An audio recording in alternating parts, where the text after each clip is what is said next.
नमस्कार, आप देख रहे हैं Gorakhpur fight back. Gorakhpur fight back की इस न्यूज आवर में आप सभी दर्शकों का एक बार फिर से स्वागत है। मैं हूं शाहिद खान।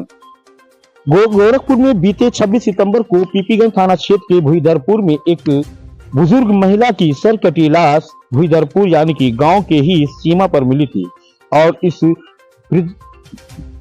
मृतक की लाश मिलने के बाद मृतक की ही बहू ने एक तहरीर पुलिस को दिया कि मेरी सास की किसी ने हत्या कर दी है।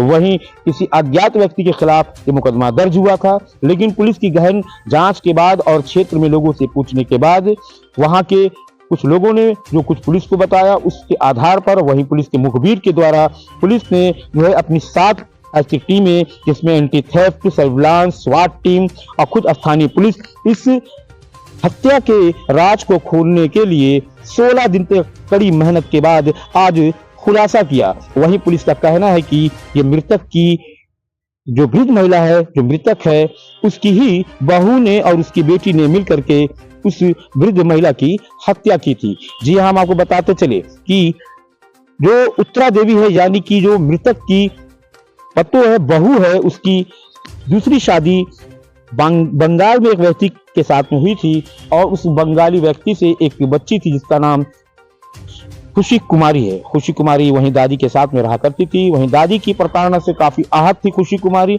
और उसकी मां भी आहत थी और उसी गुस्से में और आहत में आकर के खुशी कुमारी ने एक दिन जब घर पे कोई नहीं था तो अपनी दादी की हत्या गरासे से कर दी और उसकी लाश को उसकी मां और खुशी कुमारी ने मिलकर के गांव के ही सीमा पर ले जाकर के छोड़ दिया था और खुद ही इन लोगों ने मिलकर के एक नाटक खेला और एक झूठी कहानी के तहत अपनी दादी की हत्या होने के बाद पुलिस को तहरीर में दिया। वहीं पुलिस ने गहनता से जब जांच की तो पता चला कि प्रार्थना पत्र तहरीर देने वाली उत्तरा यानी कि मृतक की बहू ने ही अपनी बेटी के साथ में मिलकर के उसकी हत्या की है। आइए देखते हैं क्या है पूरी खबर। गोरखपुर के एसपी नॉर्थ जितेंद्र कुमार श्रीवास्तव ने क्या कुछ कहा प्रेस कॉन्फ्रेंस के दौरान। 26 तारीख को थाना पीपीगंज पर सूचना प्राप्त हुई थी एक महिला की सरकटी लाश पड़ी हुई है। इस सूचना पर तत्काल एफआईआर दर्ज की गई और एफआईआर दर्ज करने के बाद उसका पंचायतनामा पोस्टमार्टम कराया गया। विवेचना के लिए करीब 60 टीम लगी थी और 7 टीमों के अथक प्रयास के बाद, जिसमें खासतौर से एंटी थेफ्ट सेल प्रभारी, सर्विलांस प्रभारी, स्वाट प्रभारी और स्थानीय पुलिस द्वारा और हमारे क्षेत्राधिकारी कैंपियन द्वारा बहुत मेहनत की गई और इस केस को आज वर्कआउट किया गया है।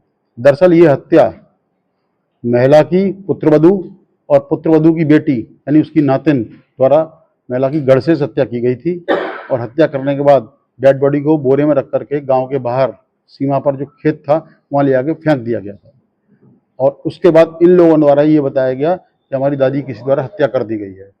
विस्तृत पूछताछ, सीसीटीवी फुटेज, सीडीआर्स, स्थानीय लोगों से बातचीत, परिजनों से बातचीत और मुखबिरों से जब जानकारी प्राप्त की गई तो मालूम पड़ा कि इन दोनों ने ही हत्या की है और इस शव को यहाँ पर फेंक दिया है, छुपा दिया है।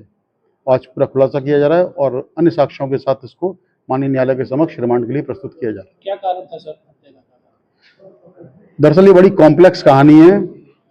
मृतका की ये जो बेटी है ये इसके पूर्व पति की संतान है जो बंगाली था और ये बेटी यहाँ बड़ा सफोकेशन फील कर रही थी। दादी के का जो व्यवहार था इस नातिन के प्रति बड़ा ही क्रूर था और उपेक्षापूर्ण था।